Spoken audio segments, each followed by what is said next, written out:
Thank you, Senator Rosen. Senator Carper, you're recognized for your questions. Thanks so much. Mr. Beightel, I understand we've discussed how your name is pronounced, and it's Beightel with I guess a D, is that right? It's Beightel. With a B. Beightel, yes. Beightel, okay. We welcome you. I understand your wife Hillary is with you. Would you raise your hand, ma'am? Yeah. All right. I understand you got some children here.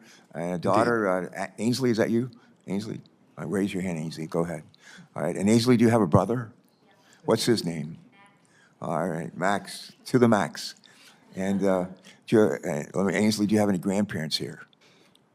No. Are these your parents? That's a question. Hill, are these your parents? Yeah. All right, good. All right. Well, we thank you all for coming on. My first question is, and I ask variations of this question, but if you try to get people to explain complex concepts, I say, how would you explain this to your grandparents? I say, how would you explain this or that to your grandparents? I'm going to say, how would you explain what you do to your in-laws? The simplest way to explain what we do is that we are we're an agency that provides coordination among the various federal agencies that are responsible for permitting big infrastructure projects. And what we do is provide transparency and predictability and accountability to the permitting process. Many times people don't understand the various steps that go into permitting a big infrastructure project. And what we do is break it down into the individual steps and the milestones to achieve those permits and provide a timeline for the accomplishment of that task. And so people can look at it and understand if it starts on day one, we have until day 365 to achieve this outcome. Good. I mean, I'm looking at your in-laws and thumbs up, thumbs down, what are you thinking? All right. They're rolling their eyes. I get that a lot, Senator. Not really. I see you're drawing over your left shoulders. I just come from the Environment and Public Works Committee, which is having a hearing on the Key Bridge, the bridge in Baltimore that was badly damaged. And I'm going to slip back over there as soon as I get to ask some more questions of you. But I see Rebecca Higgins, who's was a longtime member of the Environment and Public Works Committee, helped us write big parts of the Inflation Reduction Act, which was hugely helpful during my tenure in the committee. So, Rebecca, it's nice to see you. My question, last year, the Environment and Public Works Committee held, I think not one, but a couple of hearings on permitting. Common theme at our hearings was the importance of public engagement, as you may know. We learned that when project sponsors understand community concerns early in the process, sponsors can often include solutions in the project's design. Public engagement can build trust. It can increase public buy-in, can help resolve issues, it can help prevent litigation, and ultimately it can save time and money. My question, based on your experience, how does community engagement facilitate timely completion of reviews and improve permitting outcomes? I appreciate that question, Senator. The early and meaningful engagement is a kind of foundational piece of effective environmental review. The bipartisan permitting reform implementation rule, the NEPA Phase 2 rule, emphasizes early public engagement as part of the NEPA process. What we do at the Permitting Council for our Fast 41 covered projects is ensure that we are providing transparent information to the public about the project and its status in the permitting process. Ultimately, the earlier you engage with affected stakeholders and have meaningful conversations with them to identify their concerns and also potential issues on a project, the better you are able to incorporate those concerns into project design, into the analysis to ensure that you are identifying alternatives that will not result in avoidable impacts that would then trigger further complications down the road. The earlier you engage, the sooner you identify the issues, the earlier you can resolve them.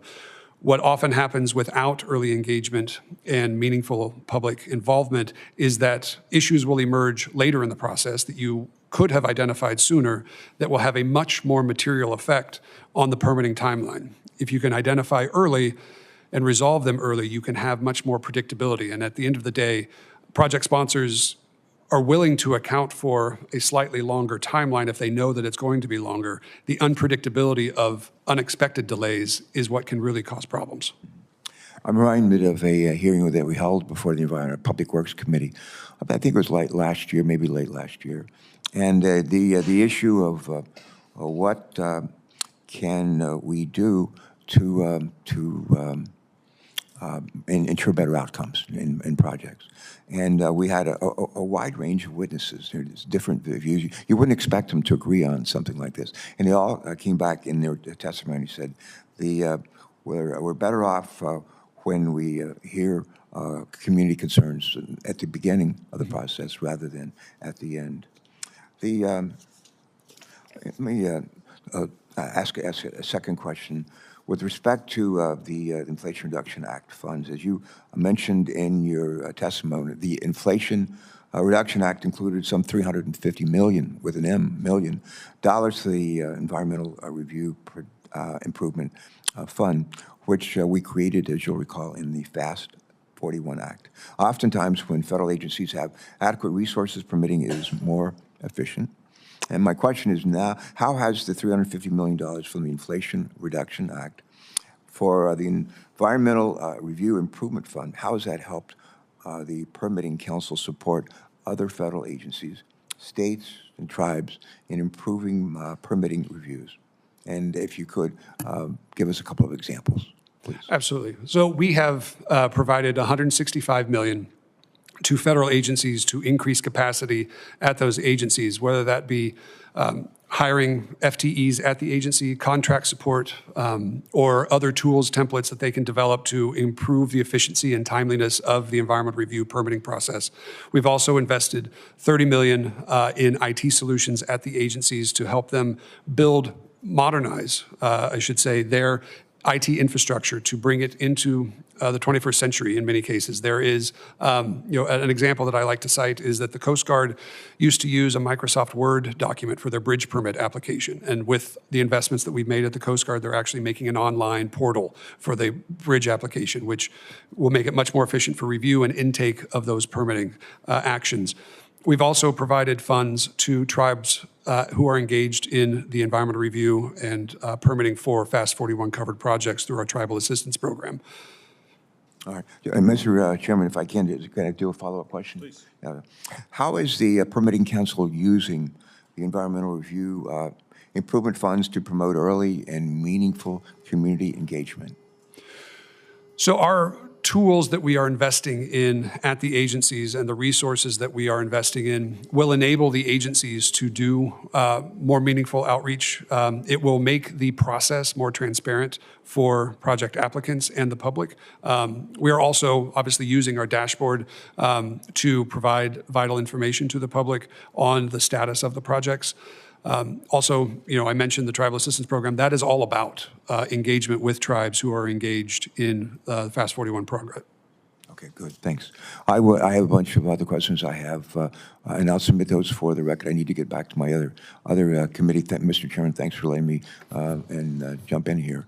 I want to say to your children again, I love it when witnesses bring spouses, children, in-laws, and it's a family affair. I just want to say to your kids, how old are your kids? They're 9 and 11. 9. Who's 9? Daughter? Max. Yeah, son 11. Let me talk to the two of you just for a second, okay? We have, as you know, 50 states. 50 states.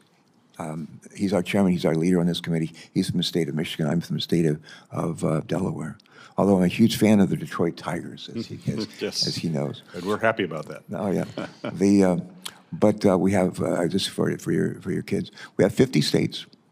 Every state has 2 United States senators. And our job is to help make the rules for the country. That's what we do. We help make the rules for the country. And we don't do this by ourselves. We have a lot of people helping us. They're sitting behind us and in the audience as well. But that's what we do, help make the rules for the country.